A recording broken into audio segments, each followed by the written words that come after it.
ಕೈ ಬಿಡೇನು, ಕೈ ಬಿಡೇನು, ಆ ಮಾತು ಹೇಳಿದ ತಾ ಹೇಳಿದ ನಲ್ಲವೇ. ನಾ ಕೈ ಬಿಡೇನು, ನಾ ಕೈ ಬಿಡೇನು, ಆ ಮಾತು ಹೇಳಿದ ತಾ ಹೇಳಿದ ನಲ್ಲವೇ. ಯೇಸು ಕೈ ಬಿಡನು ದೈನಂದಿನ ಸತ್ಯವೇದ ಅಧ್ಯಯನಕ್ಕೆ ನಿಮ್ಮೆಲ್ಲರನ್ನು ಆಹ್ವಾನಿಸುತ್ತೇನೆ. ಈ ದಿನವೂ ಸಹ, ಈ ವಾರವೂ ಸಹ ನರಕಕ್ಕೆ ಹೋಗಬೇಡಿ, ಪರಲೋಕವನ್ನು ತಪ್ಪಿಸಿಕೊಳ್ಬೇಡಿ, ಈ ಒಂದು ಶಿರೋನಾಮೆ ಮೇಲೆ ನಿಮಗೆ ದೇವರ ವಾಕ್ಯ ಕೇಳಿಸಿಕೊಳ್ಳಿಕ್ಕೆ ಅವಕಾಶ ಉಂಟು. ಈ ಒಂದು ಸಂದೇಶ ನಮ್ಮ ಸಭೆಯಲ್ಲಿ ಅನೇಕರನ್ನ ಆಶೀರ್ವಾದ ಮಾಡ್ತು, ನಿಮಗೂ ಸಹ ಆಶೀರ್ವಾದವಾಗಿರುತ್ತೆ. ನೋಡ್ರಿ, ಕೇಳಿಸ್ಕೊಳ್ರಿ, ನಂಬ್ರಿ, ದೇವರು ನಿಮ್ಮನ್ನು ಆಶೀರ್ವಾದ ಮಾಡ್ತಾರೆ. ಯೇಸುಸ್ವಾಮಿ ನರಕದ ಬಗ್ಗೆ ಭಾಳ ಮಾತಾಡಿದ್ದಾರೆ, ಪರಲೋಕಕ್ಕಿಂತ ನರಕದ ಬಗ್ಗೆನೇ ಭಾಳ ಮಾತಾಡಿದ್ದಾರೆ. ಅದಕ್ಕೆ ನರಕದಲ್ಲಿ ಒಬ್ಬ ವ್ಯಕ್ತಿ ಇದ್ದ, ಆತನ ಬಗ್ಗೆ ನಾವು ಸ್ವಲ್ಪ ಕಲಿಯೋಣ ಇವತ್ತು. ನನಗೆ ಈ ವಾಕ್ಯ, ಈ ಭಾಗನ ಎಲ್ಲರೂ ಒಟ್ಟಾಗಿ ಓದಬೇಕು. ಕೆಲವು ವಾಕ್ಯಗಳನ್ನ ಒಬ್ಬೊಬ್ಬರು ಓದಬೇಕು, ಆದರೆ ಈ ಭಾಗನ ಎಲ್ಲರೂ ಒಟ್ಟಿಗೆ ಓದಬೇಕು. ಲೂಕ 16:19 ವಚನ. ನರಕದಲ್ಲಿ ಇದ್ದಂಥ ಒಬ್ಬ ಯಾವ ರೀತಿ ದೇವರನ್ನ ಕಂಡುಕೊಳ್ತಾನೆ, ಆದರೆ ನರಕದಿಂದ ಆಚೆ ಬರೋಕ್ಕಾಗಲ್ಲ ಅನ್ನೋದನ್ನು ಇದರಲ್ಲಿ ನಾವು ನೋಡ್ತೀವಿ. ಓದೋಣ. ಲೂಕ 16:19-31 ಓದೋಣ. ಐಶ್ವರ್ಯವಂತನಾದ ಒಬ್ಬ ಮನುಷ್ಯನಿದ್ದನು. ಅವನು ಸಕಾಲಾಯಿತನಾದ ನಾರುಮಡಿ ಮುಂತಾದ ವಸ್ತ್ರಗಳನ್ನು ಧರಿಸಿಕೊಂಡು ಪ್ರತಿದಿನವೂ ವೈಭವದೊಡನೆ ಸಂತೋಷ ಪಡುತ್ತಿದ್ದನು. ಅವನ ಮನೆ ಬಾಗಿಲಲ್ಲಿ ಲಾಜರನೆಂಬ ಒಬ್ಬ ಭಿಕ್ಷುಕಗಾರನು ಬಿದ್ದುಕೊಂಡಿದ್ದನು. ಇವನು ಮೈತುಂಬ ಉಣ್ಣೆಯುದ್ದವನ, ಐಶ್ವರ್ಯವಂತನ ಮೇಜಿನಿಂದ ಬಿದ್ದ ಎಂಜಲನ್ನು ತಿಂದು ಹಸಿವು ತೀರಿಸಿಕೊಳ್ಳಬೇಕೆಂದಿದ್ದನು. ಇಷ್ಟು ಮಾತ್ರವಲ್ಲದೆ ನಾಯಿಗಳು ಸಹ ಬಂದು ಅವನ ಹುಣ್ಣುಗಳನ್ನು ನೆಕ್ಕುವವು. ಹೀಗಿರುವಲ್ಲಿ ಸ್ವಲ್ಪ ಕಾಲವಾದ ಮೇಲೆ ಆ ಭಿಕ್ಷುಕನು ಸತ್ತನು. ದೇವದೂತರು ಅವನನ್ನು ತೆಗೆದುಕೊಂಡು ಹೋಗಿ ಅಬ್ರಾಮನ ಎದೆಗೆ ಒರಗಿಸಿದರು. ಆ ಐಶ್ವರ್ಯವಂತನು ಸಹ ಸತ್ತನು. ಅವನಿಗೆ ಉತ್ತರ ಕ್ರಿಯೆಗಳು ಆದವು. ಅವನು ಪಾತಾಳದೊಳಗೆ ಯಾತನೆ ಪಡುತ್ತಾ ಇರುವಲ್ಲಿ ಕಣ್ಣೆತ್ತಿ ದೂರದಿಂದ ಅಬ್ರಾಮನನ್ನು ಇವನ ಎದೆಗೆ ಒರಗಿಸಿಕೊಂಡಿದ್ದ ಲಾಜರನನ್ನು ನೋಡಿ, ತಂದೆಯೇ ಅಬ್ರಹಾಮನೇ, ನನ್ನ ಮೇಲೆ ದಯವಿಟ್ಟು ಲಾಜರನನ್ನು ಕಳುಹಿಸು. ಅವನು ನನ್ನ ತುದಿಬೆರಳನ್ನು ನೀರಿನಲ್ಲಿ ಅದ್ದಿ ನನ್ನ ನಾಲಿಗೆಯನ್ನು ತಣ್ಣಗೆ ಮಾಡಲಿ. ಈ ಉರಿಯಲ್ಲಿ ಸಂಕಟ ಪಡುತ್ತೇನೆ ಎಂದು ಕೂಗಿ ಹೇಳಿದನು. ಆದರೆ ಅಬ್ರಹಾಮನು, ಕಂದ, ನೀನು ಆಶಿಸಿದ ಸುಖವನ್ನು ನಿನ್ನ ಜೀವಮಾನದಲ್ಲಿ ಹೊಂದಿದಿ, ಹಾಗೆಯೇ ಲಾಜರನು ಕಷ್ಟವನ್ನು ಹೊಂದಿದನು ಎಂಬುದನ್ನು ನೆನಪಿಗೆ ತಂದಿಕೋ. ಈಗಲಾದರೂ ಇಲ್ಲಿ ಇವನಿಗೆ ಸಮಾಧಾನ, ಆದರೆ ನಿನಗೆ ಸಂಕಟ.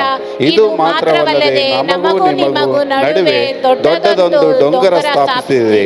ಆದ ಕಾರಣ ಈ ಕಡೆಯಿಂದ ನಿಮ್ಮ ಬಳಿಗೆ ಹೋಗಬೇಕೆಂದಿರುವವರು ಹೋಗಲಾರರು, ಮತ್ತು ಆ ಕಡೆಯಿಂದ ನಮ್ಮ ಬಳಿಗೆ ಯಾರು ದಾಟುವುದಕ್ಕಾಗದು ಅಂದನು. ಆಗ ಅವನು, ಅಪ್ಪ, ಹಾಗಾದರೆ ಲಾಜರನನ್ನು ನನ್ನ ತಂದೆಯ ಮನೆಗೆ ಕಳುಹಿಸಬೇಕೆಂದು ನಿನ್ನನ್ನು ಬೇಡಿಕೊಳ್ಳುತ್ತೇನೆ. ನನಗೆ 5 ಮಂದಿ ಅಣ್ಣ ತಮ್ಮಂದಿರಿದ್ದಾರೆ. ಅವರು ಸಹ ಈ ಯಾತನೆಯ ಸ್ಥಳಕ್ಕೆ ಬಂದಾರು. ಬಾರದಂತೆ ಅವನು ತನ್ನ ಕಂಡದ್ದನ್ನು ಅವರಿಗೆ ಚೆನ್ನಾಗಿ ಹೇಳಲಿ ಅಂದನು. ಆದರೆ ಅಬ್ರಹಾಮನು, ಮೋಸೆಯ ಧರ್ಮಶಾಸ್ತ್ರವು, ಪ್ರವಾದಿಗಳ ಗ್ರಂಥಗಳು ಅವರಲ್ಲಿ ಅವೆ, ಅವುಗಳನ್ನು ಕೇಳಲಿ ಅನ್ನಲು ಅವನು, ತಂದೆಯೇ ಅಬ್ರಹಾಮನೇ, ಆಗಲ್ಲ. ಸತ್ತವರ ಕಡೆಯಿಂದ ಒಬ್ಬನು ಅವರ ಬಳಿಗೆ ಹೋದರೆ ಅವರು ದೇವರ ಕಡೆಗೆ ತಿರುಗಿಕೊಳ್ಳುವರು ಅಂದನು. ಅಬ್ರಹಾಮನು ಅವನಿಗೆ, ಅವರು ಮೋಶೆಯ ಮಾತುಗಳು, ಪ್ರವಾದಿಗಳ ಮಾತನ್ನು ಕೇಳದಿದ್ದರೆ ಸತ್ತು ಹೋಗಿದವನೊಬ್ಬನು ಜೀವಂತನಾಗಿ ಎದ್ದರೂ ಅವರು ಒಪ್ಪುವುದಿಲ್ಲ ಎಂದು ಹೇಳಿದನು. ದೇವರು ಈ ವಾಕ್ಯಗಳನ್ನು ಮಾತ್ರವಲ್ಲದೆ ಓದಿದಂಥ ಎಲ್ಲ ದೇವ ಮಕ್ಕಳನ್ನು ಆಶೀರ್ವಾದ ಮಾಡಲಿ. ಓದಿದಿರಲ್ಲ ಎಲ್ಲರೂ? ಯಾಕೆ ಓದಬೇಕಿದು? ಯಾಕಂದರೆ ಪರಲೋಕ ಮತ್ತು ನರಕದ ಬಗ್ಗೆ ಹೆಚ್ಚು ತಿಳಿದಿರೋರೇ ಯೇಸುಸ್ವಾಮಿ. ಪರಲೋಕ ಇದೆ, ನರಕ ಇದೆ. ನೀವು ನಂಬ್ರಿ ಬಿಡ್ರಿ, ಬೈಬಲ್ ಹೇಳುತ್ತೆ, ಯೇಸುಸ್ವಾಮಿ ಹೇಳಿದ್ದಾರೆ. ಸರಿ, ಪ್ರಶ್ನೆ ಈಗ ಓದ್ವಲ್ಲ ಭಾಗ, ನರಕದಿಂದ ಒಬ್ಬ ಕೂಗ್ತಾ ಇದ್ದಾನೆ. ನರಕದಲ್ಲಿ ಜೀವ ಇದೆ ನೋಡಿ, ನರಕಕ್ಕೆ ಹೋಗ್ಬಿಟ್ರೆ ನಾನು ಸೈಲೆಂಟಾಗಿ ಹೋಗ್ಬಿಡ್ಬೋದು ಅಂತೇಳಿ ಎಷ್ಟೋ ಜನ ಆತ್ಮಹತ್ಯೆ ಮಾಡ್ಕೊಳ್ಳೋರು ಉಂಟು, ಎಷ್ಟೋ ಜನ ವಿಷ ಕುಡಿಯೋರು ಉಂಟು. ನಮಗೇನು ಕಷ್ಟ ಇರಲ್ಲ ಅಂತ. No no no no no. ಈ ಲೋಕದ ಜೀವಿತ ಆದಮೇಲೆ ಇನ್ನೊಂದು ಜೀವ ಇದೆ. ಸರಿ, ಈಗ ಪ್ರಶ್ನೆ ಮುನ್ರಾಜ್ ಅವರೇ ಓದ್ತೀರಾ? ಏನು ಪ್ರಶ್ನೆ ಇದು? ಏಕೆ ಇವರಿಬ್ಬರು ನಿತ್ಯ ಸ್ಥಳಕ್ಕೆ ಹೋದರು? ಆ ನಿತ್ಯ ಸ್ಥಳಕ್ಕೆ ಹೋದರು ಅಂದರೆ ಲಾಜರ ಪರಲೋಕಕ್ಕೆ ಹೋದ, ಐಶ್ವರ್ಯವಂತನು ನರಕಕ್ಕೆ ಹೋದ. ಯಾಕೆ? ಏನಕ್ಕೆ? ಇಬ್ಬರು ಒಂದೇ ಸ್ಥಳಕ್ಕೆ ಹೋಗ್ಬೇಕಲ್ವಾ, ಪರಲೋಕಕ್ಕೆ, ಮೋಕ್ಷ ಲೋಕಕ್ಕೆ. ಯಾಕೆ ಒಬ್ಬ ಈ ಕಡೆ ಹೋದ, ಯಾಕೆ ಒಬ್ಬ ಆ ಕಡೆ ಹೋದ? ಹಾಗಾದರೆ ಪ್ರಿಯ ದೇವರ ಮಕ್ಕಳೇ, ಇಲ್ಲಿರುವಂಥ ಪ್ರತಿಯೊಬ್ಬ ದೇವ ಮಕ್ಕಳು, ನಾವು ಮಾಡುವಂಥ ಯಾವುದೇ ವಿಷಯಗಳಿರ್ಬೋದು, ಇಲ್ಲ ಅದು ನಮ್ಮನ್ನು ಪರಲೋಕಕ್ಕೆ, ಇಲ್ಲ ಅದು ನಮ್ಮನ್ನು ನರಕಕ್ಕೆ ಕರ್ಕೊಂಡು ಹೋಗುತ್ತೆ ಎಂಬುದಾಗಿ ನಾವು ಎಚ್ಚರಿಕೆ ಆಗಿರಬೇಕು. ಬಡವನಾದ ಲಾಜರನು ಬಡವನಾಗಿದ್ದಕ್ಕೆ ಪರಲೋಕಕ್ಕೆ ಹೋಗಲಿಲ್ಲ. ಯಾರು ಬಡವರಾಗಿರೋದ್ರಿಂದ ಪರಲೋಕಕ್ಕೆ ಹೋಗೋದೂ ಇಲ್ಲ. ಕೆಲವರೆಲ್ಲ ಹೇಳ್ತಾರೆ ಬಡವರು ಮಾತ್ರ ಪರಲೋಕಕ್ಕೆ ಹೋಗ್ತಾರಂತ. ಇದ್ರ ಪ್ರಕಾರ ತಪ್ಪು. ಹಾಗಾದ್ರೆ ಈ ಬಡವನಾದ ಲಾಜರನು ಏಕೆ ಪರಲೋಕಕ್ಕೆ ಹೋದ? ಹಾಗಾದ್ರೆ ಬಡವರೆಲ್ಲ ಪರಲೋಕಕ್ಕೆ ಹೋಗ್ತಾರೆ ಅಂದ್ರೆ, ಸ್ವಾಮಿ ನಮ್ಮದೇ ಇರೋ ಬಡವರೆಲ್ಲ ಹೋಗ್ಬಿಡ್ತಾರ? ಇಲ್ಲ, ಅದಕ್ಕೊಂದು ಅರ್ಥ ಇದೆ. ಈಗ ಈ ಬಡವನಾದಂಥ ಲಾಜರ ಪರಲೋಕಕ್ಕೆ ಹೋಗಕ್ಕೆ 8 ಕಾರಣ ಇದೆ. ಅದನ್ನು ನಾವು ನೋಡೋಣ, ಸರಿನಾ? 8 ಕಾರ್ಯಗಳಿದೆ ಯಾಕೆ ಅವನು ಪರಲೋಕಕ್ಕೆ ಹೋದ. ಸರಿ, ಒಂದನೇದು ಮುನ್ರಾಜ್ ಅವರು ಓದ್ತೀರಾ? ಒಂದನೇದು ಓದ್ರಿ. ಓದ್ರಿ. ಯಾರಾದರೂ ಪರಲೋಕಕ್ಕೆ ಹೋದರೆ ಅವರ Status. ಸ್ಟೇಟಸ್ನಿಂದಲೂ ಅವರಿಗೆ ಇರುವಂತಹ ಆಸ್ತಿಯಿಂದಲೂ ಒಳ್ಳೆಯ ಗುಣದಿಂದಲೂ ಪರಲೋಕಕ್ಕೆ ಹೋಗುವುದಿಲ್ಲ. ಯೇಸುವನನ್ನು ತಮ್ಮ ಪಾಪ ಕ್ಷಮಾಪಣೆಗಾಗಿ ಸ್ವಂತ ರಕ್ಷಣೆಕ್ಕಾಗಿ ದೇವರನ್ನಾಗಿ ಅಂಗೀಕರಿಸಿಕೊಂಡವರು ಮಾತ್ರವೇ ಪರಲೋಕಕ್ಕೆ ಹೋಗುತ್ತೇವೆ. Srujan, can you read it in English? No worldly status, faith in Jesus only. ಸರಿ, ನೋಡಿದ್ರಾ? ಇಲ್ಲೂ ನೋಡಿದ್ರಾ? ಇದರಲ್ಲಿ ನಮ್ಗೆ ಅರ್ಥ ಆಗೋದೇನೆಂದರೆ, ಯಾರು ಈ ಲೋಕದಲ್ಲಿ ಯಾವುದೇ ಸ್ಟೇಟಸ್ ಇರ್ಬೋದು, ಅದು ಆಸ್ತಿ ಪಾಸ್ತಿ ಬಡತನ, ಇದರಿಂದ ಯಾರೂ ಸಹ ಪರಲೋಕಕ್ಕೆ ಹೋಗಲ್ಲ. ಯೇಸು ಸ್ವಾಮಿಯನ್ನು ನಿಮ್ಮ ಪಾಪ ಕ್ಷಮಾಪಣೆಗಾಗಿ ನಾನು ಪಾಪಿ ಅಂತ ಒಪ್ಕೊಂಡು, ಯೇಸು ಸ್ವಾಮಿ ನನ್ನ ಪಾಪವನ್ನು ಕ್ಷಮಿಸೋದಕ್ಕೋಸ್ಕರವಾಗಿ ಶಿಲುಬೆ ಮೇಲೆ ಸತ್ತು ಉಣಲ್ಪಟ್ಟು ಮೃತ್ಯುಂಜಯನಾಗಿ ಎದ್ದು ಬಂದಿದ್ದಾರೆ. ಯೇಸುವೆ ನನ್ನ ಪಾಪವನ್ನು ಕ್ಷಮಿಸು ಎಂಬುದಾಗಿ ಹೇಳಿ ನೀನು ಯಾವಾಗ ಆತನ ಕೇಳ್ಕೊಳ್ತೀಯೋ ಮತ್ತು ಯೇಸುವಿನ ಶಿಷ್ಯನಾಗಿ ಆತನ ಹಿಂಬಾಲಿಸಿಯೋ, ನೀ ಪರಲೋಕಕ್ಕೆ ಹೋಗ್ತೀಯ. ಅದನ್ನು ನಾನು ಬಡವನಾಗಿದ್ದೀನಿ, ನನ್ನ ಪರಲೋಕಕ್ಕೆ ಕರ್ಕೊಂಡು ಹೋಗ್ತಾರೆ ಅಂತ ನಂಬೇಡ. ಅದು ಸುಳ್ಳು, ಅದು ಸತ್ಯವೇದದಲ್ಲಿ ಇಲ್ಲ. ಆತ್ಮದಲ್ಲಿ ಬಡವರಾಗಿರೋರು ಧನ್ಯರು. ಹಾಗಾದರೆ ನಾವು ಐಶ್ವರ್ಯವಂತರು ನರಕಕ್ಕೆ ಹೋಗ್ತಾರೆ ಅಂತಂದರೆ, ಯೇಸು ಸ್ವಾಮಿ ಕಾಲದಲ್ಲಿ ಹೆರೋದನ ಅರಮನೆಯಲ್ಲಿ ಎಷ್ಟೋ ಜನ ಯೇಸುಸ್ವಾಮಿ ನಂಬಿದ್ರು. ಹಂಗಾರೆ ಅವ್ರು ನರಕಕ್ಕೆ ಹೋಗ್ತಾರಾ? ಇಲ್ಲ, ಅದನ್ನು ಆಮೇಲೆ ಮಾತಾಡ್ತೀನಿ ನಾನು. ಹಾಗಾದರೆ ಯಾವುದೇ ವರ್ಲ್ಡ್ಲಿ ಸ್ಟೇಟಸ್ನಿಂದ ನಾವು ಪರಲೋಕಕ್ಕೆ ಹೋಗಲ್ಲ. ಈ ಲಾಜರನಿಂದ ನಾವು ಕಲಿಯೋದು, ಯೇಸುವಿನ ಮೇಲೆ ನಾನು ನಿನ್ನ ನಂಬಿಕೆ ಇಡಬೇಕು, ಅವನಿಗಿತ್ತು. ಸರಿ, ಎರಡನೇದಾಗಿ ದಯವಿಟ್ಟು ಹೇಮಂತ್ ಓದ್ತೀಯಪ್ಪ. 2ನೇ ಪಾಯಿಂಟ್, ಯಾಕೆ ಈ ಲಾಜರ ಪರಲೋಕಕ್ಕೆ ಹೋದ? ದೇವರಲ್ಲಿ ನಾವಿರೋದರಿಂದ ಎಲ್ಲವೂ ಚೆನ್ನಾಗಿರುತ್ತದೆ ಎಂಬುದಾಗಿ ನಾವು ಹೇಳುವುದಕ್ಕೆ ಆಗದು. ಆದರೆ ದೇವರಿಗೆ ಅವನು ವಿಧೇಯನಾಗಿದ್ದ, ದೇವರನ್ನು ಹೆಚ್ಚಾಗಿ ಪ್ರೀತಿಸುತ್ತಿದ್ದ. Jonathan, can you read it please? He had radical love and obedience to God. Loudly keep He had radical love and obedience to God. ಸರಿ, ಯಾಕೆ ಗೊತ್ತಾ ಇವನು ಪರಲೋಕಕ್ಕೆ ಹೋಗಿದ್ದು? ಬಡವ, ಇವನು ದೇವರಿಗೆ ವಿಧೇಯನಾಗಿದ್ದ, ಮತ್ತೆ ದೇವರನ್ನ ಹೆಚ್ಚಾಗಿ ಪ್ರೀತಿ ಮಾಡ್ತಾ ಇದ್ದ. ಇವತ್ತು ನಮ್ಮ ವಿಷಯ ಏನು? ದೇವರಿಗೆ ವಿಧೇಯರಾಗಿದ್ದೀವಾ? ದೇವರನ್ನ ಹೆಚ್ಚಾಗಿ ಪ್ರೀತಿ ಮಾಡ್ತಾ ಇದ್ದೀವಾ? ಯೋಚನೆ ಮಾಡಬೇಕು. ಇದು ಏನು ತೋರಿಸ್ತದೆ ಲಾಜರನ ಬಗ್ಗೆ ಅಂದರೆ, ನಾವು ದೇವರಲ್ಲಿರೋದ್ರಿಂದ ನಮಗೆಲ್ಲ ಚೆನ್ನಾಗಿರುತ್ತೆ ದೈಹಿಕವಾಗಿ ಅಂತ ನಾವು ಹೇಳೋಕ್ಕಾಗಲ್ಲ. ಈಗ ಇವನು ಹಸಿವೆ ಇತ್ತು, ಬಡತನ ಇತ್ತು, ಬಟ್ಟೆ ನ್ಯಾಯವಾಗಿರಲಿಲ್ಲ, ಆದರೆ ಇವನು ಪರಲೋಕಕ್ಕೆ ಹೋದ. ಅದರ ಅರ್ಥ ಏನಂತಂದರೆ, ನಮಗೆ ಈ ಲೋಕದಲ್ಲಿ ಕೆಲವು ವೇಳೆ ಚೆನ್ನಾಗಾಗದೆ ಹೋದ್ರು, ಚೆನ್ನಾಗಿಲ್ಲದೆ ಹೋದ್ರು, ನಮ್ಮ ನಂಬಿಕೆ ಯೇಸುವಿನಲ್ಲಿದ್ದರೆ, ನಾನು ಪಾಪಿ ಎಂಬುದಾಗಿ ಒಪ್ಪಿಕೊಂಡು ರಕ್ಷಕನಾದ ಯೇಸುವನ್ನು ನಾನು ನಿನ್ನ ಅಂಗೀಕರಿಸಿದ್ರೆ, ನನಗೆ ನಿನಗೆ ಈ ಲೋಕದಲ್ಲಿ ಯಾವುದೇ ರೀತಿ ಸ್ಟೇಟಸ್ ಇರಲಿಲ್ಲದೆ ಹೋಗಲಿ, ನಾನು ನಿನ್ನ ಪರಲೋಕ ಹೋಗ್ತೀವಿ. ಆಮೇಲೆ ದಟ್ಸ್ ವೆರಿ ಇಂಪಾರ್ಟೆಂಟ್. ಪ್ರಿಯ ದೇವರ ಮಕ್ಕಳೇ, ನಾನು ನಂಬ್ತೀನಿ ಈ ಸಂದೇಶ ನಿಜವಾಗ್ಲೂ ನಿಮಗೆ ಉಪಯುಕ್ತವಾಗಿತ್ತೆಂಬುದಾಗಿ. ಒಂದು ವೇಳೆ ಇನ್ನೂ ನೀವು ಯೇಸುವನ್ನ ಸ್ವಂತ ರಕ್ಷಕನಾಗಿ ದೇವರನ್ನಾಗಿ ಅಂಗೀಕರಿಸಿಕೊಳ್ಳದೆ ಹೋದರೆ, ಅಥವಾ ನಿಮ್ಮ ಜೀವಿತದಲ್ಲಿ ಪಾಪದ ಮೇಲೆ ನಿಮಗೆ ಜಯ ಇಲ್ಲದೆ ಹೋದರೆ, ನನ್ನೊಂದಿಗೆ ಪ್ರಾರ್ಥನೆ ಮಾಡಿ. ಖಂಡಿತವಾಗಿ ರೋಮ 10:9-10 ಪ್ರಕಾರವಾಗಿ ನೀವು ಈ ರೀತಿ ಮಾಡಿದ್ರೆ ರಕ್ಷಣೆ ಹೊಂದ್ತೀರಿ ಎಂಬುದಾಗಿ ದೇವರ ವಾಕ್ಯ ಹೇಳ್ತದೆ. ನಾನು ಪ್ರಾರ್ಥನೆ ಮಾಡಿದಾಗೆ ನೀವು ಮಾಡ್ತೀರಾ? ಪ್ರಾರ್ಥನೆ ಮಾಡೋಣ. ಕಣ್ಮುಚ್ಚಿರಿ, ಕೈ ಜೋಡಿಸಿರಿ, ಪ್ರಾರ್ಥನೆ ಮಾಡೋಣ. ಪ್ರೀತಿಯುಳ್ಳ ದೇವರೇ, ನಾನು ಪಾಪಿ ಎಂದು ಒಪ್ಪಿಕೊಳ್ಳುತ್ತೇನೆ.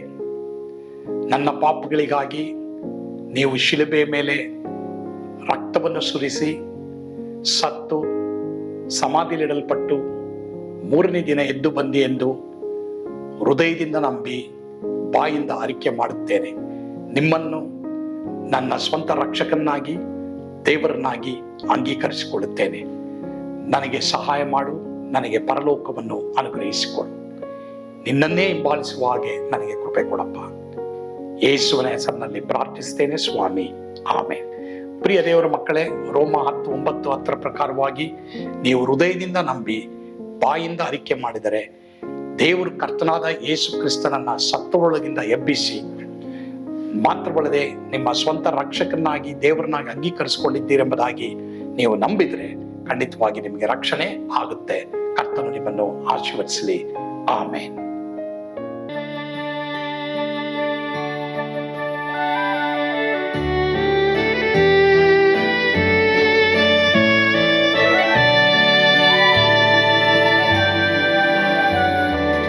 ಓ ಎಂತ ಅದ್ಭುತವಾದ ದಿನ, ನಾನೆಂದಿಗೂ ಮರೆಯೇನು.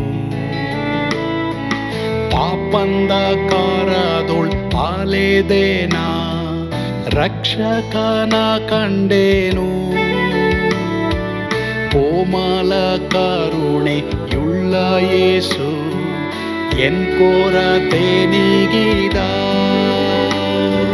ಕತ್ತಲೆ ಹೋಯಿತು, ಜ್ಯೋತಿಯು ಮೂಡಿತು, ನಾನೀಗ ಧನ್ಯನಾದೆ.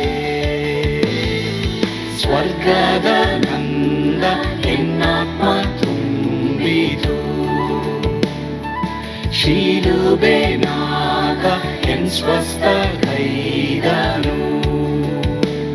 ಎನ್ ಪಾಪ ತೋಳೆದ, ಈರುಳ ದಿನಕ್ಕೆ ತಿರುಗಿದ.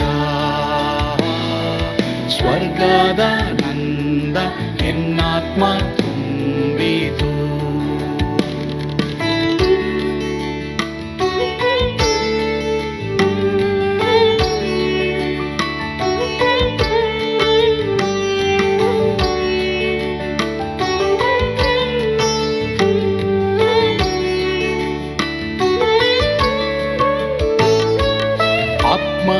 ನೂತನ ಜನ್ಮದಿಂದ ದೇವಪುತ್ರನಾದೇನು. ನೀತಿ ನಿರ್ಣಯವ ಹೊಂದಿದೇನು, ಭಾಗ್ಯವಂತನಾದೇನು. ಪಾಪಾತ್ಮನಾಗಿ ನಾ ಬಂದಾಗಲೇ ಆಶೀರ್ವಾದ ಸಿಕ್ಕಿತು. ಕೃಪೆಯ ಮೂಲವೇ ರಕ್ಷಣೆ ಹೊಂದಿದೆ, ಸುನಾಮ ಕೊಂಡಾಡುವೆ. ಸ್ವರ್ಗದ ನಂದ ಎನ್ನಾತ್ಮ ತುಂಬಿತು, ಶಿಲುಬೆನಾಗ ಎನ್ ಸ್ವಸ್ಥ ಕೈದನು. ಎನ್ ಪಾಪ ತೋಳೆದ, ಈರುಳ ದಿನಕ್ಕೆ ತಿರುಗಿದ. ಸ್ವರ್ಗದ ನಂದ ಎನ್ನಾತ್ಮ ತುಂಬಿತು.